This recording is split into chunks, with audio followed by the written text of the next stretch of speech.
Day 36, Leviticus 11, 12, and 13. The Lord said to Moses and Aaron, "Say to the Israelites, of all the animals that live on the land, these are the ones you may eat. You may eat any animal that has a split hoof completely divided and that chews the cud. There are some that only chew the cud or only have a split hoof, but you must not eat them. The camel, though it chews the cud, does not have a split hoof. It is ceremonially unclean for you. The coney, though it chews the cud, does not have a split hoof. It is unclean for you. The rabbit, though it chews the cud, does not have a split hoof. It is unclean for you. And the pig, though it has a split hoof completely divided, does not chew the cud. It is unclean for you. You must not eat their meat or touch their carcasses. They are unclean for you. Of all the creatures living in the water of the seas and the streams, you may eat any that have fins and scales. But all creatures in the seas or streams that do not have fins and scales, whether among them all the swarming things or among all the other living creatures in the water, you are to detest. And since you are to detest them, you must not eat their meat, and you must not detest their carcasses. Anything living in the water that does not have fins and scales is to be detestable to you. These are the birds you are to detest and not eat, because they are detestable: the eagle, the vulture, the black vulture, the red kite, any kind of black kite, any kind of raven, the horned owl, the screech owl, the gull, any kind of hawk, the little owl, the cormorant, the great owl, the white owl, the desert owl, the osprey, the stork, any kind of heron, the hoopoe, that is, the hoopoe and the bat. All flying insects that walk on all fours are to be detestable to you. There are, however, some winged creatures that walk on all fours that you may eat, those that have jointed legs for hopping on the ground. Of these you may eat any kind of locust, katydid, cricket, or grasshopper, but all other winged creatures that have 4 legs you are to detest. You will make yourselves unclean by these. Whoever touches their carcasses will be unclean till evening. Whoever picks up one of their carcasses must wash his clothes, and he will be unclean till evening. Every animal that has a split hoof, not completely divided, or that does not chew the cud is unclean for you. Whoever touches the carcass of any of them will be unclean. Of all the animals that walk on all fours, those that walk on their paws are unclean for you. Whoever touches their carcasses will be unclean till evening. Anyone who picks up their carcasses must wash his clothes, and he will be unclean till evening. They are unclean for you. Of the animals that move about on the ground, these are unclean for you: the weasel, the rat, any kind of great lizard, the gecko, the monitor lizard, the wall lizard, the skink, and the chameleon.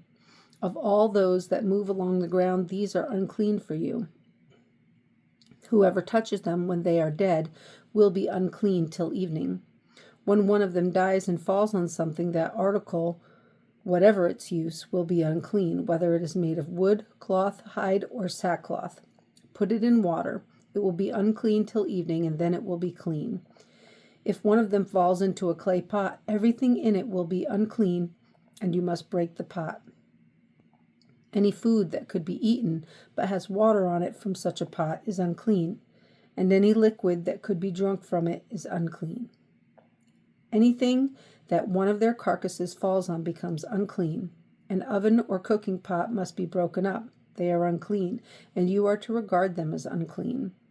A spring, however, or a cistern for collecting water remains clean, but anyone who touches one of these carcasses is unclean. If a carcass falls on any seeds that are to be planted, they remain clean. But if water has been put on the seed and a carcass falls on it, it is unclean for you. If an animal that you are allowed to eat dies, anyone who touches the carcass will be unclean till evening. Anyone who eats some of the carcass must wash his clothes, and he will be unclean till evening. Anyone who picks up the carcass must wash his clothes, and he will be unclean till evening. Every creature that moves about on the ground is detestable. It is not to be eaten. You are not to eat any creature that moves about on the ground, whether it moves on its belly, or walks on all fours, or on many feet. It is detestable. Do not defile yourselves by any of these creatures. Do not make yourselves unclean by means of them, or be made unclean by them. I am the Lord your God.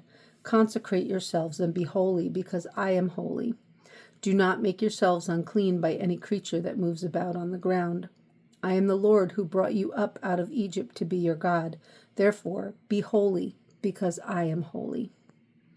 These are the regulations concerning animals, birds, every living thing that moves in the water, and every creature that moves about on the ground. You must distinguish between the unclean and the clean, between living creatures that may be eaten and those that may not be eaten. The Lord said to Moses, "Say to the Israelites, a woman who becomes pregnant and gives birth to a son will be ceremonially unclean for 7 days, just as she is unclean during her monthly period. On the 8th day, the boy is to be circumcised. Then the woman must wait 33 days to be purified from her bleeding.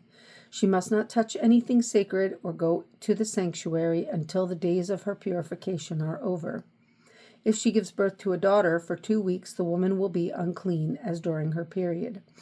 Then she must wait 66 days to be purified from her bleeding. When the days of her purification for a son or daughter are over, she is to bring to the priest at the entrance to the tent of meeting a year-old lamb for a burnt offering, and a young pigeon or a dove for a sin offering. He shall offer them before the Lord to make atonement for her, and then she will be ceremonially clean from her flow of blood. These are the regulations for the woman who gives birth to a boy or a girl. If she cannot afford a lamb, she is to bring 2 doves or 2 young pigeons, one for a burnt offering, the other for a sin offering. In this way, the priest will make atonement for her, and she will be clean. The Lord said to Moses and Aaron, when anyone has a swelling or a rash or a bright spot on his skin that may become an infectious skin disease, he must be brought to Aaron the priest, or one of his sons who is a priest. The priest is to examine the sore on his skin, and if the hair in the sore has turned white, and the sore appears to be more than skin deep, it is an infectious skin disease. When the priest examines him, he shall pronounce him ceremonially unclean. If the spot on his skin is white but does not appear to be more than skin deep, and the hair in it has not turned white, the priest is to put the infected person in isolation for 7 days. On the 7th day, the priest is to examine him, and if he sees that the sore is unchanged and has not spread in the skin, he is to keep him in isolation another 7 days. On the 7th day, the priest is to examine him again, and if the sore has faded and has not spread in the skin, the priest shall pronounce him clean. It is only a rash. The man must wash his clothes, and he will be clean. But if the rash does spread in his skin after he has shown himself to the priest to be pronounced clean, he must appear before the priest again. The priest is to examine him, and if the rash has spread in the skin, he shall pronounce him unclean. It is an infectious disease. When anyone has an infectious skin disease, he must be brought to the priest.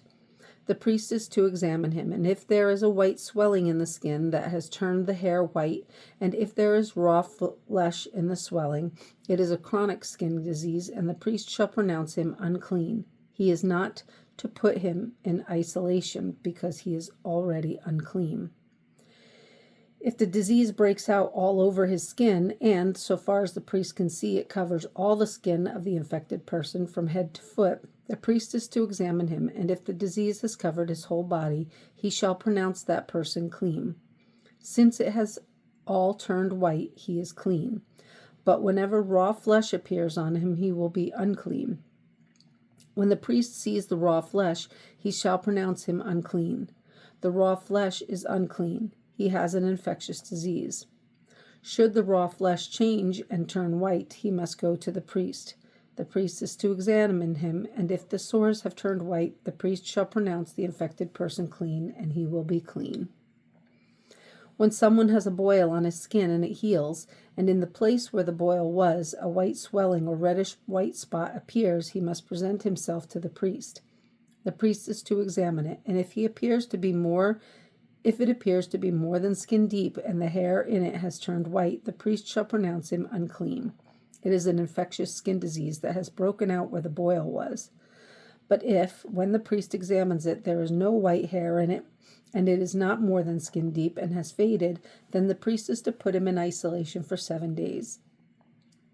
If it is spreading in the skin, the priest shall pronounce him unclean. It is infectious. But if the spot is unchanged and has not spread, it is only a scar from the boil, and the priest shall pronounce him clean.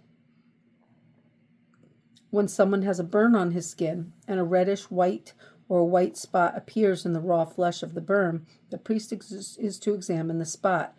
And if the hair in it has turned white and it appears to be more than skin deep, it is an infectious disease that has broken out in the burn. The priest shall pronounce him unclean. It is an infectious skin disease. But if the priest examines it and there is no white hair in the spot, and if it is not more than skin deep and has faded, then the priest is to put him in isolation for 7 days. On the 7th day, the priest is to examine him, and if it is spreading in the skin, the priest shall pronounce him unclean. It is an infectious disease.